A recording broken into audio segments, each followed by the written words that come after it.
শৈল শহরের রানী দার্জিলিং বাঙালির অতি পরিচিত একটি স্থান। শৈশবে শুরু হয় যেমন বাবা মায়ের কোলে চেপে দার্জিলিং দেখা, তেমনই শেষ হয় বয়ঃসন্ধিকালে নাতি নাতনিদের হাত ধরে। তাই দার্জিলিং বাঙালির কাছে আবেগ এবং ভালোবাসার জায়গা। দার্জিলিংয়ের প্রধান তিনটি আকর্ষণ যেমন কাঞ্চনজঙ্ঘা, হেরিটেজ টয় ট্রেন ও শীতল পরিবেশ, যা অন্য কোথাও গেলে পাবেন না, যা দেখে আপনাকে মুগ্ধ করবেই। তাই কলকাতা থেকে কিভাবে কম খরচে দার্জিলিং পৌঁছাবেন এবং দার্জিলিং ম্যালের পাশে এমন একটি হোটেলে থাকুন যে হোটেলের ছাদে দাঁড়িয়েই সম্পূর্ণ কাঞ্চনজঙ্ঘাকে উপভোগ করতে পারবেন। যেতে হবে না অত ভোরে টাইগার হিলে কাঞ্চনজঙ্ঘা দেখতে। চলুন তাহলে ভিডিওটি শুরু করা যাক। Good evening from Sealdah station. Welcome back to my channel স্বপ্নের দ্বীপ ব্লগ। আমি রয়েছি আপনাদের সাথে প্রদীপ। আজ নভেম্বর মাসের 24 তারিখ রবিবার।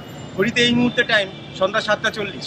বেরিয়ে পড়ছি আবার একটা নতুন জার্নির উদ্দেশ্যে। তাই আজকের গন্তব্য কলকাতা থেকে দার্জিলিং। অন্য দিনের মতন উত্তরবঙ্গে যাওয়ার জন্য আমার সবচেয়ে পছন্দের ট্রেন 13149 কাঞ্চনকন্যা এক্সপ্রেস। যে ট্রেনটি শিয়ালদা স্টেশন থেকে রাত 8:35 ছেড়ে 592 কিলোমিটার অতিক্রম করার পর পরের দিন সকাল 8টার সময় সঠিক টাইমে গিয়ে পৌঁছায় শিলিগুড়ি জংশন। তার জন্যই এই ট্রেনটি আমার কাছে সবচেয়ে প্রিয়। এই ট্রেনের স্লিপার কোচের ভাড়া 340 টাকা, এসি 3 টায়ারের ভাড়া 930 টাকা, এসি 2 টায়ারের ভাড়া 1320 টাকা এবং ফার্স্ট ক্লাস এসির ভাড়া 2205 টাকা।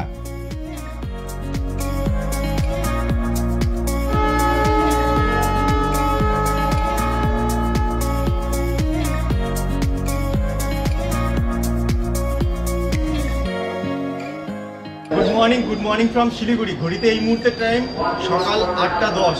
পাক্কা 10 মিনিট লেট করে ট্রেন ঢুকলো শিলিগুড়ি স্টেশনে। এবার ওভারব্রিজে রয়েছি, ব্রিজ থেকে বাইরের দিকে বেরোতে হবে। ওখানে গিয়ে শেয়ার ট্যাক্সি পেয়ে যাবেন দার্জিলিং, গ্যাংটক সব জায়গায় যাওয়ার জন্য। চলুন যাওয়া যাক।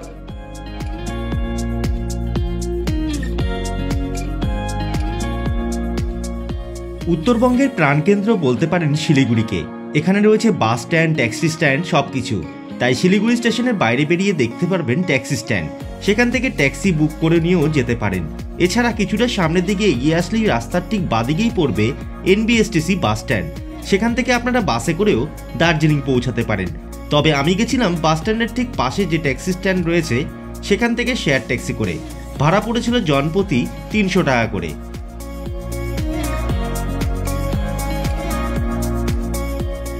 এবার শিলিগুড়ি থেকে আমাদের শেয়ার ট্যাক্সিটি সকাল 9টার সময় ছেড়ে দিয়েছিল দার্জিলিং যাবার উদ্দেশ্যে। শিলিগুড়ি থেকে দার্জিলিংয়ের দূরত্ব 60 কিলোমিটারের রাস্তা। যেতে আনুমানিক সময় লাগবে 3 ঘন্টা মতন। গাড়ি এবার দার্জিলিং মোড় হয়ে ডান দিকে ঘুরে সোজা চলে যাবে শুকনা ফরেস্টের উপর দিয়ে। তবে গাড়িতে যেতে যেতে জানলা দিয়ে বাইরের দৃশ্য দেখতে বেশ ভালো লাগবে, যা দেখে চোখ সরাতে পারবেন না। রাস্তায় যাওয়ার পথে আপনাদের একবার গাড়ি দাঁড় করাবে টিফিন খাওয়ানোর জন্য এবং সেখানে দাঁড়িয়ে আপনারা টিফিন খেয়ে নিতে পারেন। এছাড়া ওয়াশরুমে যাওয়ার থাকলে সেটাও সেরে নিতে পারেন। তারপরে গাড়ি আর কোথাও দাঁড়াবে না, সোজা কার্শিয়াং হয়ে চলে যাবে দার্জিলিং।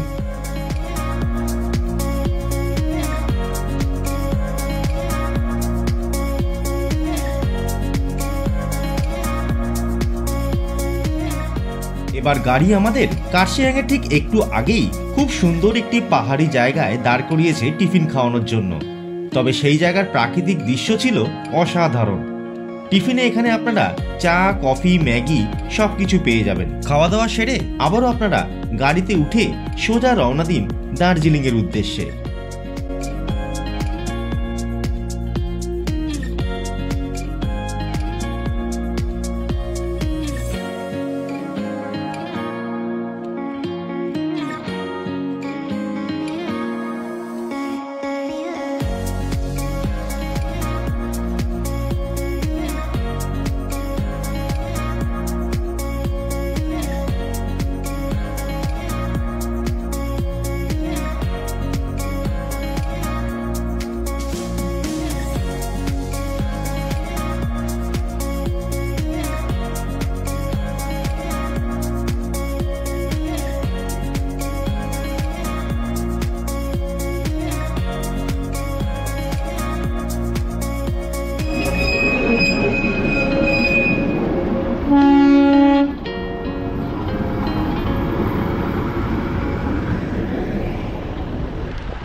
শিলিগুড়ি থেকে সকাল 9টার সময় আমাদের শেয়ার ট্যাক্সিটি ছেড়েছিল দার্জিলিংয়ের উদ্দেশ্যে। এখন ঘড়িতে টাইম দুপুর 12টা 10। এসে পৌঁছালাম দার্জিলিং ক্লক টাওয়ারের সামনে। এখান থেকে যে রাস্তাটা দেখুন উপর দিকে উঠে গেছে, এই রাস্তা ধরে সোজা কিছুটা যাওয়ার পরেই বাদিকে আরেকটা রাস্তা দেখুন উপর দিকে উঠে গেছে। এই রাস্তা ধরে কিছুটা এগালেই পৌঁছে যাব টিভি টাওয়ারের সামনে, সেখানেই রয়েছে আমাদের হোটেল।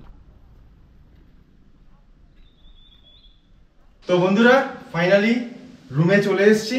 এই হচ্ছে আমাদের রুম আজকে থাকার দার্জিলিংয়ে। তো একটু ফ্রেশ হয়ে নিই। পাঁপড় ভাজা, এদিকে রয়েছে মুসুর ডাল, আর এখানে একটা বড় কাতলা মাছের পিস রয়েছে, আর এটা কিন্তু আলু পটলের তরকারি। এই হচ্ছে দুপুরের মেনু। হোটেলে খাওয়া দাওয়া করে রেস্ট নিয়ে বিকেল 4:30টার সময় চলে আসলাম দার্জিলিং মেলে। বেশ ভালোই লাগছে। দার্জিলিং মেল দেখুন। আর এখানে না কিছুদিন আগে একটা ফেয়ার হয়েছে, মানে একটা মেলা হয়েছে কোনো কিছু, বিভিন্ন জায়গা থেকে দেখুন লোক। যেমন দার্জিলিং থেকে নিজস্ব রয়েছে, হ্যাঁ, তারপরে পূর্ব মেদিনীপুর, ঝাড়খণ্ড দেখুন, রেশম শিল্প, এগুলো বিভিন্ন রকম এখানে দোকান দিয়েছিল, সব খুলে দিয়েছে। তো আমি এসে কিন্তু দেখতে পাইনি, বাট এখানে কিন্তু এই অনুষ্ঠানটা হয়েছিল। আর সামনেই রয়েছে কিন্তু কবি ভানুভক্তর একটা বড় স্ট্যাচু, আর পাশ থেকে চলে গেছে কিন্তু মহাকাল মন্দির। এই দেখুন, সাউথ 24 পরগনা, হরিয়ানা।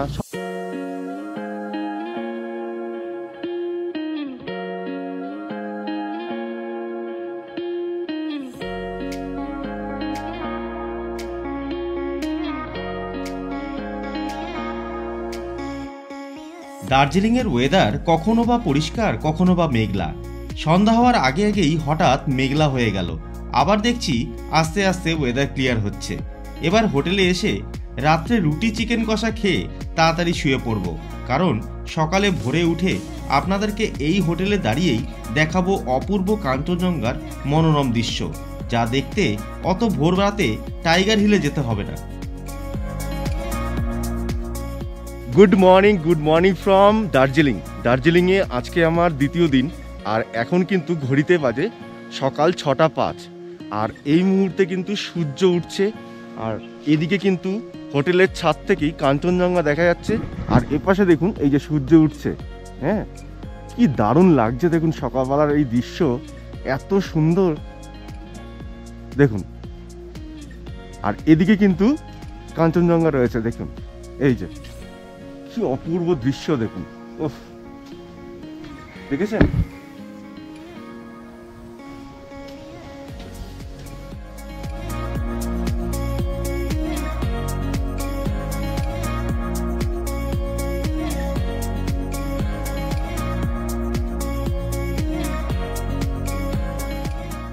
দার্জিলিংয়ে আমি কিন্তু এখন হোটেলের ছাদে রয়েছি, আর এই হোটেলের ছাদ থেকে কিন্তু সুন্দর কাঞ্চনজঙ্ঘা দেখা যাচ্ছে। সকালে সূর্য উঠছে, সেটাও কিন্তু খুব সুন্দর দেখা যাচ্ছে।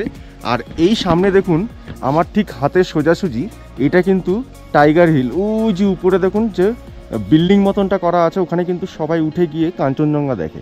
কিন্তু এই হোটেলের ছাদ থেকে কিন্তু আপনারা সুন্দরভাবে এই অপোজিটে দেখুন, এখানে কিন্তু কাঞ্চনজঙ্ঘা সুন্দরভাবে কিন্তু দেখা যাচ্ছে। এই দেখুন কি দৃশ্য। আপনাকে কিন্তু টাইগার হিলে যেতে হবে না।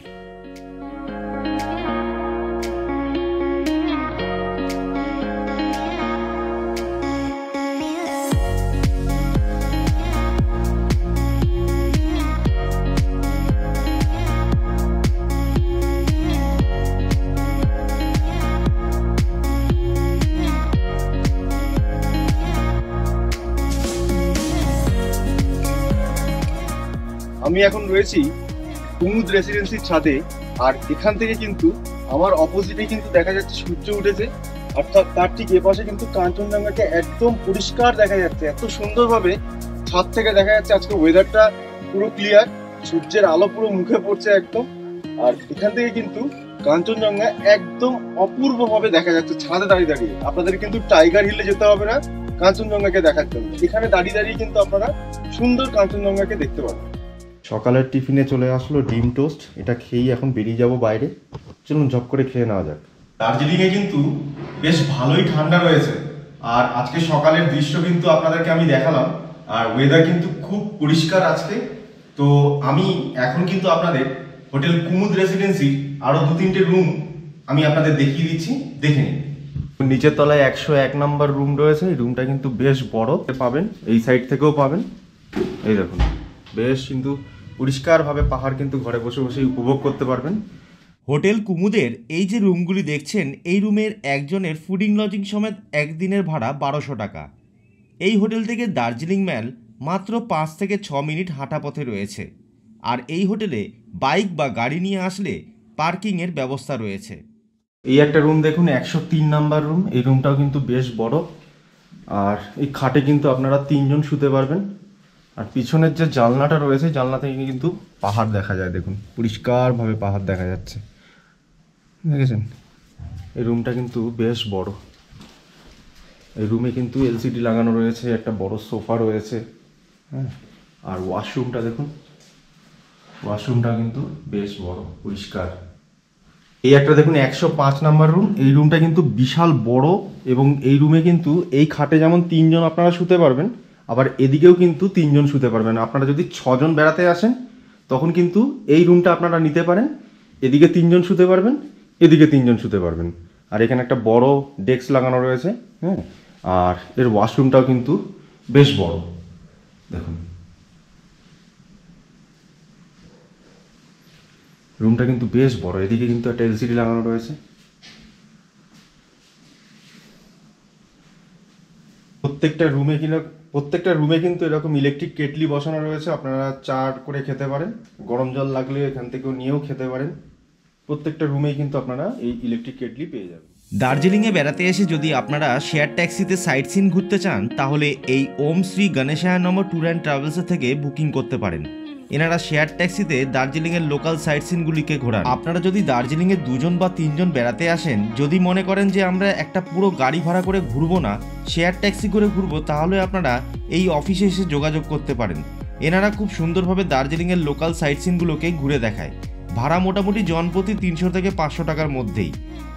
এই ট্রাভেলসের ফোন নাম্বারটি আমি স্ক্রিনে দিয়ে দিয়েছি, আপনারা দেখে নিতে পারেন। এরপর আমি সেই দিনই দার্জিলিং থেকে বেরিয়ে পড়লাম শিটং যাওয়ার উদ্দেশ্যে। শিটং তার প্রাকৃতিক সৌন্দর্য ও কমলালেবুর জন্য বিখ্যাত। আর এখানে প্রচুর কমলালেবু গাছ দেখতে পাবেন।